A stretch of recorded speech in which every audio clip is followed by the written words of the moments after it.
Hey, this is Paul McManus, co-founder of Real Estate Tax Savings Hub, and I'm here today with my co-founder, Dr. Pillay. Hey, how you doing, Paul? I'm doing excellent.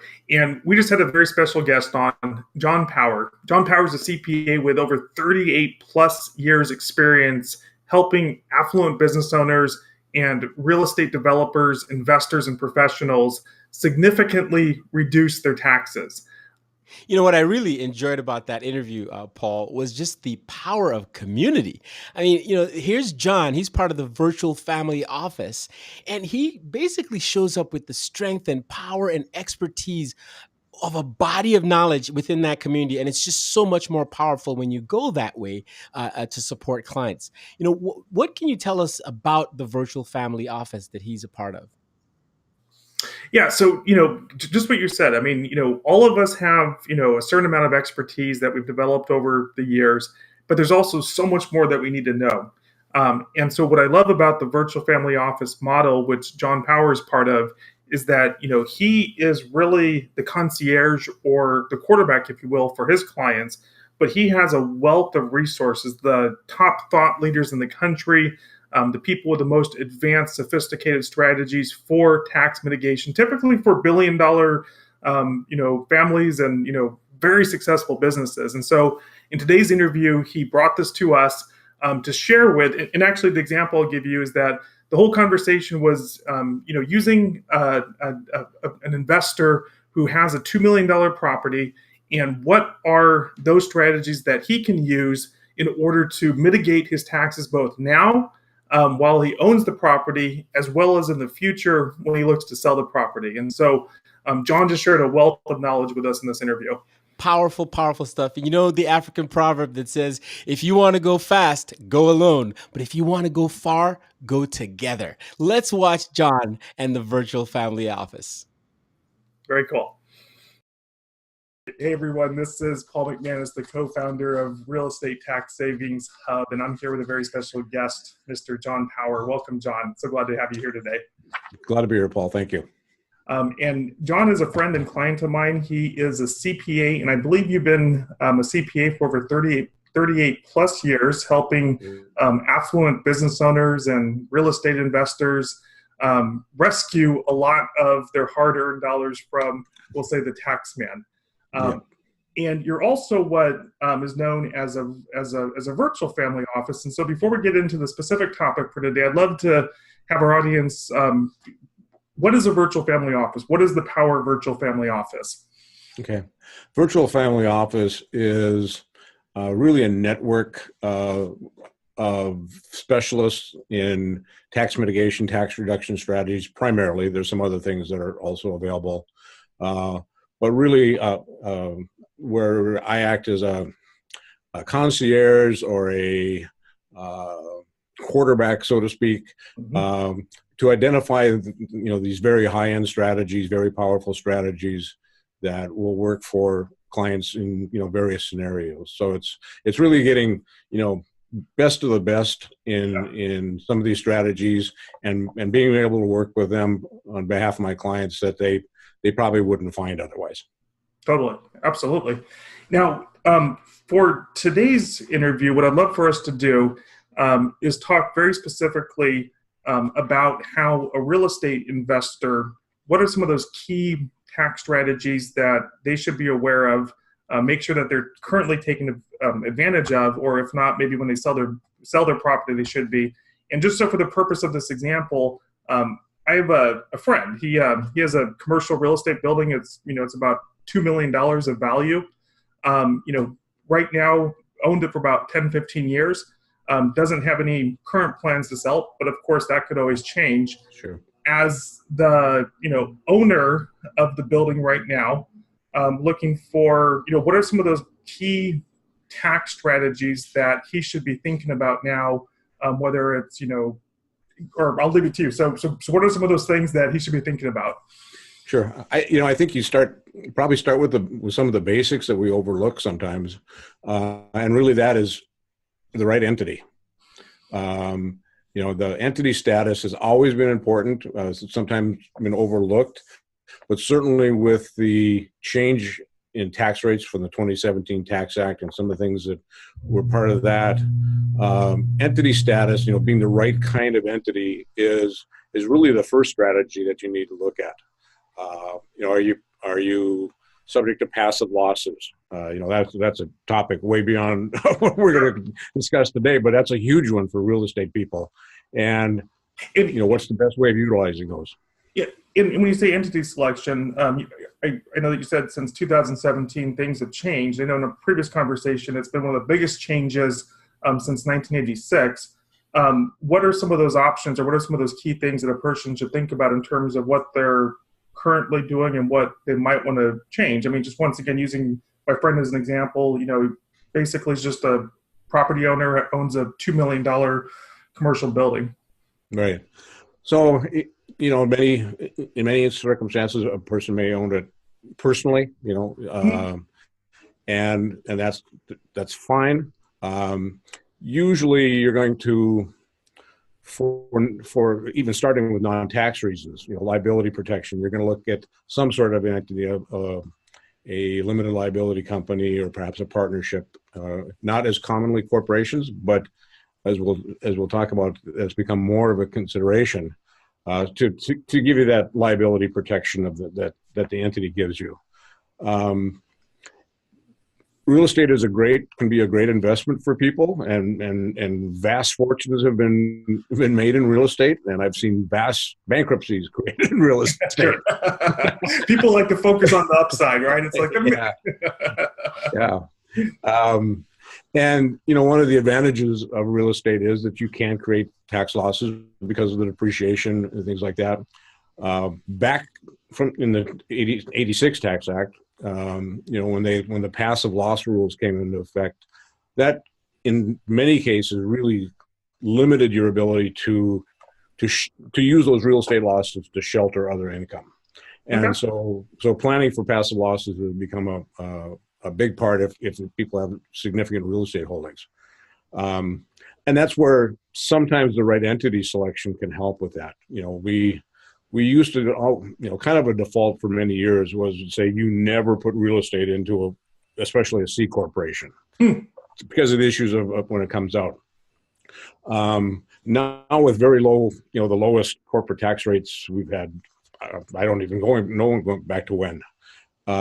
Some of that has changed a little bit, especially if, like say, your friend had just bought the building. Let's use that example. Highly leveraged, perhaps, because that's usually what goes along with real estate is high leverage. Sure. Taking advantage of those lower corporate tax rates to pay off the debt can certainly be a viable strategy. Not just a tax strategy per se, but it certainly helps reduce the overall cost. So for first step, number one, I think people really have to, if they're going into something, really look at entity selection as really your first question, and don't just default to something because the attorney, for example, says, "Well, let's set up an LLC." Yeah. Well, there's more to it than that. If you are in one, the same thing applies. Is it the right entity for you? Yeah. We're looking at making changes for a number of our S corporation clients, for example, to go back to C status again because of that change in tax rates. It's really changed the ballgame quite a bit. So that would be number one.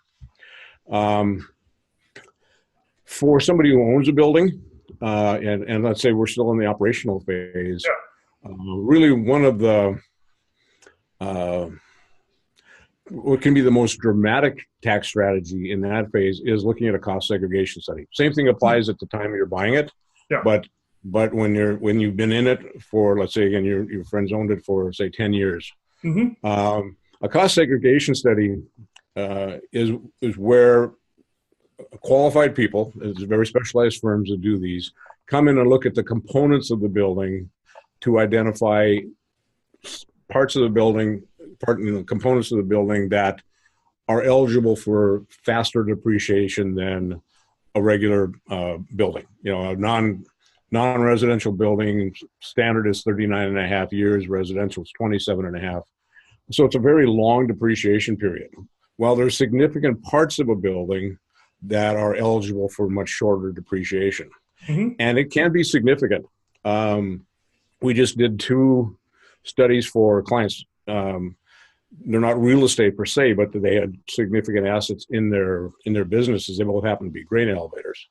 But for both of them, last year they both saved between $750,000 and $1 million in tax, with similar savings this year. So, because the cost segregation study, when you're coming in, when ownership has been in place for a while, Mm-hmm. you look at that and relive those assets, and then you get to catch up kind of on the depreciation. Let's say they were depreciating something for 39 years, and then we've determined that no, this portion is eligible for a 10-year life, and we've owned it for 10 years. Okay, that would have been completely depreciated by this point. So we get to take all of the depreciation that we would have been able to take in 1 year. And so you get some really, really substantial adjustments that are deductible in the year of the study.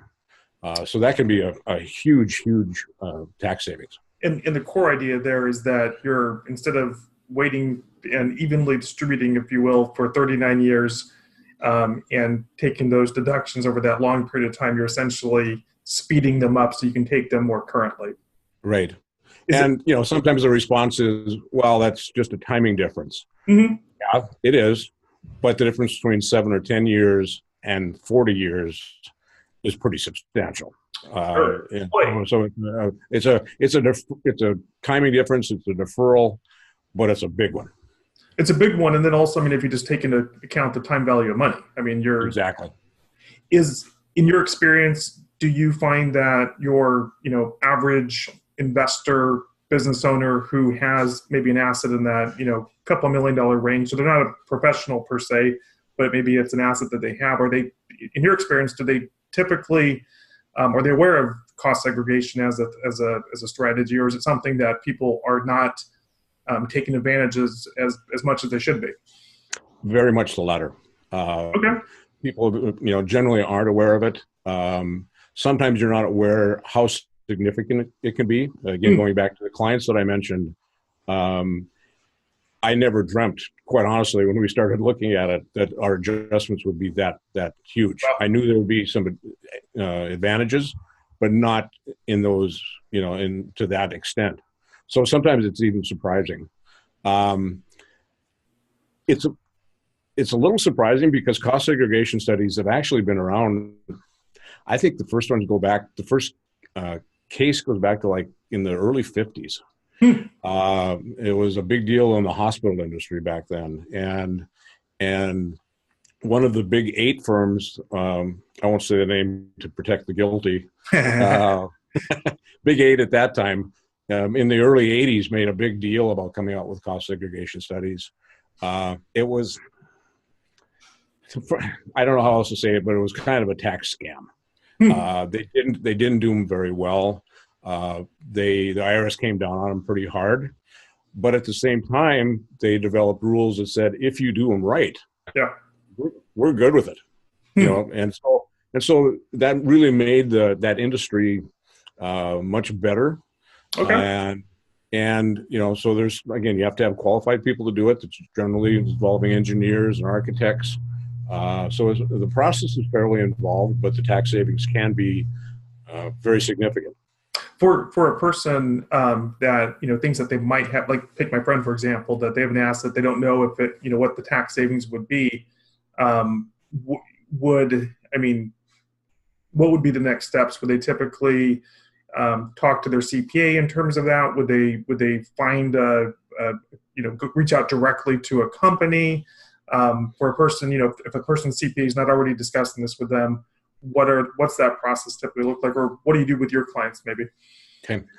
Certainly you could talk to their CPA. Their CPA may or may not be familiar with them, may or may not understand the potential that's there. They could talk to somebody who specializes in tax planning, somebody like myself, for example. Absolutely. Go to John. Go to John.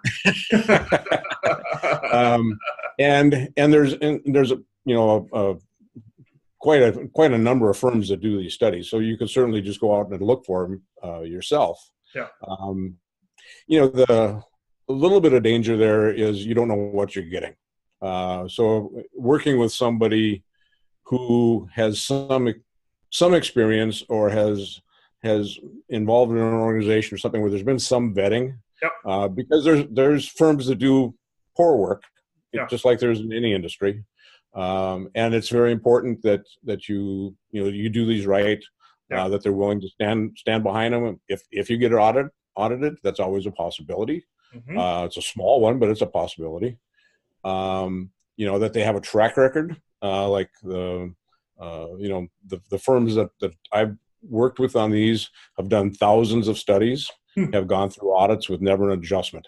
That gives the client, a pretty big confidence level, because one of the first things the clients ask when you talk to them about this is, okay, this sounds good, but am I going to get audited? Yep. And the answer is, no, probably not. Yeah. And even if you are, I'm not worried about it, because we've done it right. Well, in what you said, I mean, just right, just a second ago, I think creates a lot of peace of mind is that, this is an area that you have specialization in, so you appreciate it. You work with the firms that also have specialization in it. And so, it makes sense to, if someone is listening to this and saying, maybe this is a good thing, I think it makes total sense to reach out to someone like yourself to see what that might look like. Yeah. It's not something that you're like a typical CPA firm is going to do. Again, it's very specialized. Yeah, perfect. In terms of the ownership phase, and so let's hold off the selling of the property for now. But in terms of the ownership phase, is there any other core strategies that my friend, for example, $2 million building? So we talked about cost segregation, we talked about entity selection. What else might be useful in terms of tax mitigation or anything else that you think is important? Okay.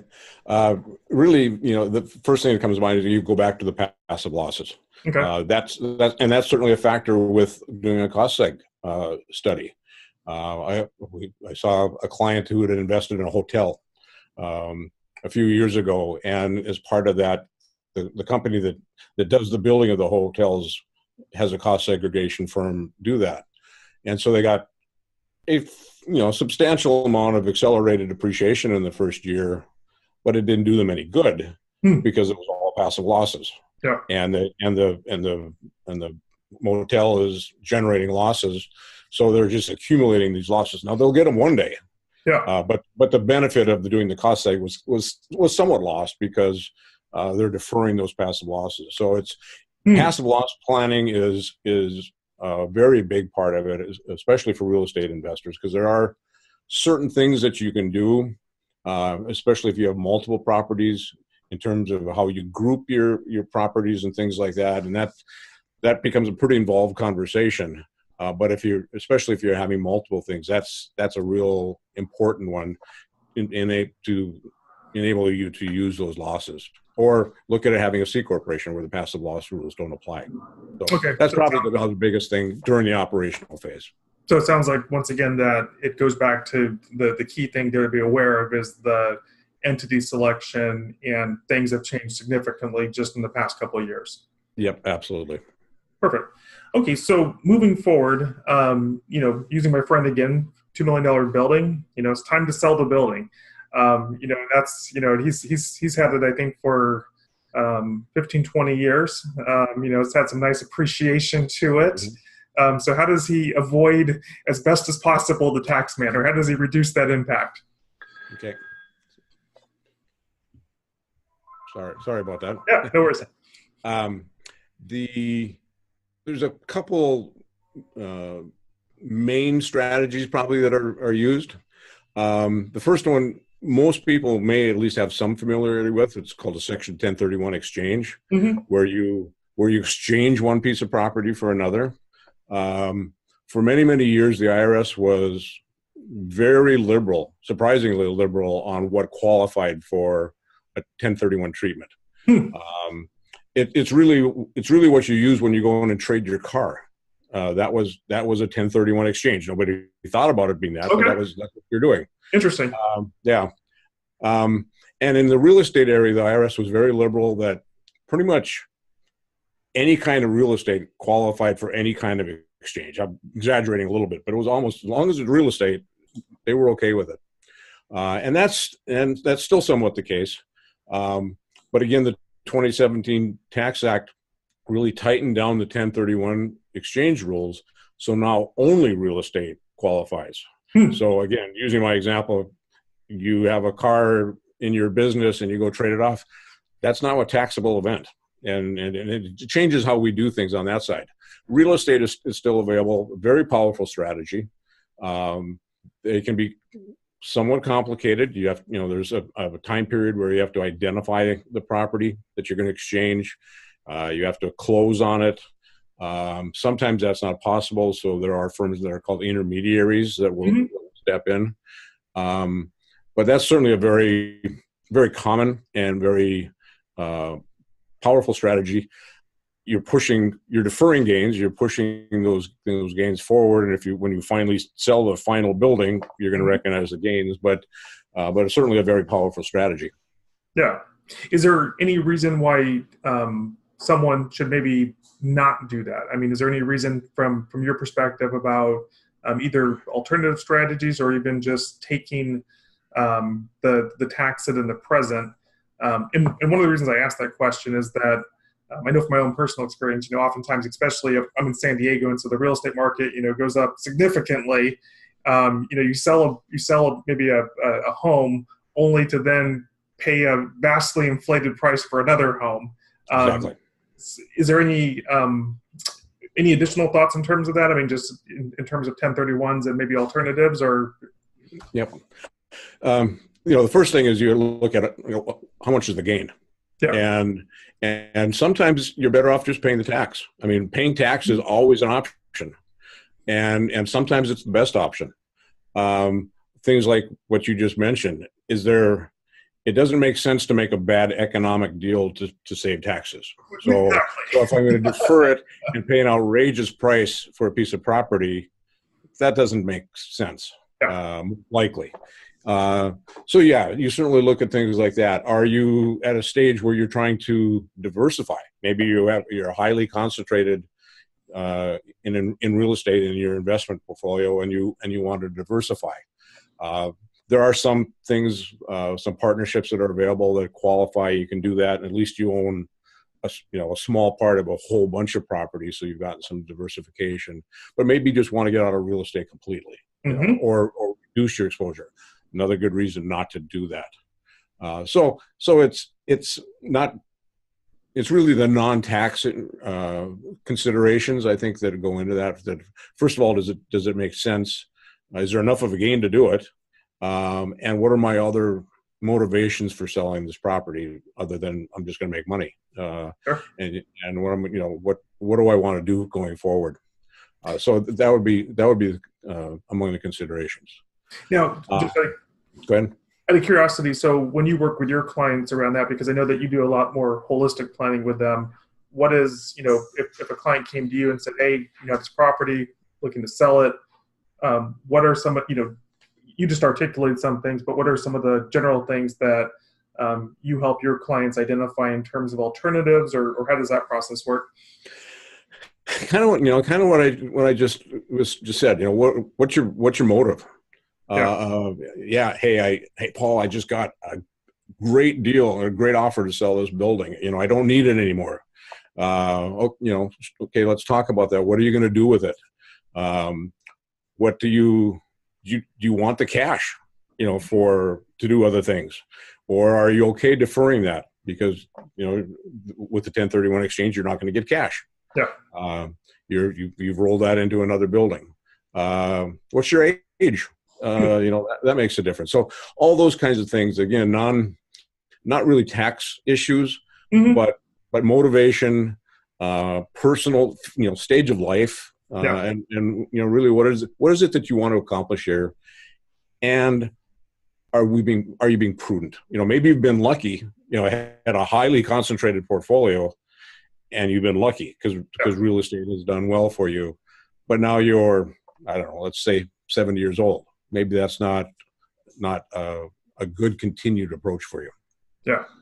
Yeah, no, I think that's perfect. And, once again, just, I love what you do because, you're really that key advisor for your clients. You have a lot of expertise, but you also have the whole network of expertise surrounding you. And so it's not just the reactive, okay, I did this, put it in the box, but it's really helping your clients walk through what those best decisions are. And so, And yeah, look at the alternatives. I always like to give clients options. yeah. Very cool. Let's see. So, um, one thing I don't think we talked about so far, but monetized installment sales. Okay. What is Another, that? what can be a very powerful deferral strategy. Uh, Most people are maybe familiar with an installment sale. It's just a sale that takes place over time. Mm-hmm. Proceeds are received in more than one tax year. It is really the short and sweet definition of an installment sale. Okay. And so if you qualify and meet the rules, you recognize income over the period that you receive the payments. Can you give me an Very example common. where that would be appropriate? I mean, like for example, Sure. Selling a building. Okay. yeah. And I I don't want to take the proceeds all in one year. And so we structure it that you're going to pay me out over 7 or 10 or 15 years. And so the gain that I recognize is going to be over that period, however long I'm getting the payments. So it's a way of deferring gain over a period of time. There's pluses and minuses to it, like there's to everything. Sure. Um, in the installment sale, generally any asset where the sale of the asset would generate ordinary income, Mm-hmm. i.e. depreciation recapture. Mm-hmm. Uh, that's not that portion of the gain is going to be taxed in the year of the sale. Regardless of if you get $1, you're going to recognize all that income. Mm-hmm. So it has to be, some assets it's not appropriate for. Some assets don't qualify. You can't sell inventory on an installment sale. But in the right circumstances, it can be very good. One of the other downside is it can't be secured. It has to be an unsecured promise. So you have to trust your buyer. Yeah. That's a big consideration. Oftentimes with land, we're not quite as concerned about that because It you always be can't hurt land too bad. But a building, yeah. Yeah. your really nice apartment building could become a slum Yeah. in 5 years. Yeah. So you have to be, take those things into consideration. What the monetized installment sale, or sometimes it's called an M453, section 453 is the installment sale section, is in some ways a pretty complicated transaction, and in some ways somewhat straightforward, in that they have married two ideas: the installment sale with a lending arrangement where I'm going to make this much simpler than it is, but where you borrow from a third party lender, where the security for that loan is the payments that you would be receiving under the installment sale. Mm-hmm. So let's say you have it set up for 30 years. Mm-hmm. And so for 30 years, they're getting an interest only payment under the installment sale. That's the way the installment sale would be set up. You're paying a comparable or similar amount of interest on your loan, but you get the proceeds up front, generally 96% of the proceeds up front, no tax. The gain is deferred until 30 plus years when the sale is finally completely consummated. So it gives you a very, very strong tax deferral for a number of years. That's, like I said, that's kind of the quick and dirty of it. There's a lot of other factors you have to consider. Making sure, because it's a long-term deferral, but it's a deferral. So I wouldn't do one with a client unless we talked about some sort of strategy to ultimately pay that tax. Could be setting aside some of the funds in kind of a sinking fund to grow. Sometimes you use a life insurance policy to make sure that at the end there's money there to pay that. Which one, what works depends on the client. Sure. Totally. Um, is there anything else, any other questions in terms of just, once again, thinking about my friend who has this $2 million investment property? Is there anything else, whether it's during the ownership or the sale, that is top of mind for you in terms of ideas that he should consider? When does he want to talk to me? I'll be sending him this video. Yeah, I couldn't resist. I know. Those are really the main things. Really, look at am I in the right entity? Am I set up properly? The rules have changed, and then look at those things. Using your friend as an example, a cost segregation study may or may not be right for him. He's far enough down his ownership stream. There may not be, a huge amount of benefit, but it'll be worth looking at. Almost all of the firms, all of the firms I work with will look at something at no cost so get an idea of, say, okay, yeah, based on looking at your depreciation schedule and what we know, the type of building and things like that, we estimate the first year adjustment is going to be $3 million, or whatever it is. Sure. I think that's a critical point, because what I just heard you said is that if you decide to go through with the study, then of course there's a cost for services, what have you.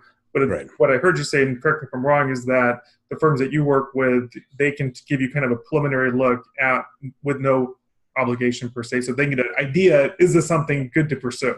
Yeah, exactly. Because nobody would know whether they should do it or not without some kind of idea. And so the firms will do that, so far the ones that I've worked with, they've always been very close. Usually, if anything, underestimate the savings a little bit up front. You'd much rather surprise people on the good side. Absolutely. Well, this has been fantastic. Thank you so much, John, today for your time. For someone watching this, where can they go, or if you would, tell me who are your clients, whether it's geographically, whether it's, and how might they get a hold of you directly if they're interested in talking to you or potentially working with you? Okay. My clients predominantly are closely held businesses and their owners, of course, or people who have one-time significant tax events, example, selling a building or something like that. That's primarily who I work with. As far as contacting, they can send me an email. An email is john@powercpa.net. My phone number is 701-255-7259. And I'm always glad to visit with people. Maybe not in the next week or so, but actually, it's April 5th. I mean, my goodness, thank you so much. But to have a short conversation and find out a little bit about what they have, what their situation is, and say, yes, I think there's some ideas that might help you, or no, you maybe don't fit for one of these strategies. Yeah, and then in terms of the people that you work with, now tell us where you're located, and then also I'm assuming that you can work with pretty much anyone in the United States. Is that accurate? Yeah. I'm in Bismarck, North Dakota, but I've had clients all over the country, and with things like Zoom and things like that, geography really is becoming much less. We're doing a lot of meetings with clients that way, and many of my clients I've never met personally. Yeah. Well, I consider this personal. I feel like we've met many times. Reality as we have it, right? All right. Well, once again, thank you so much, John, for your time today. I truly appreciate it. You bet. Thank you.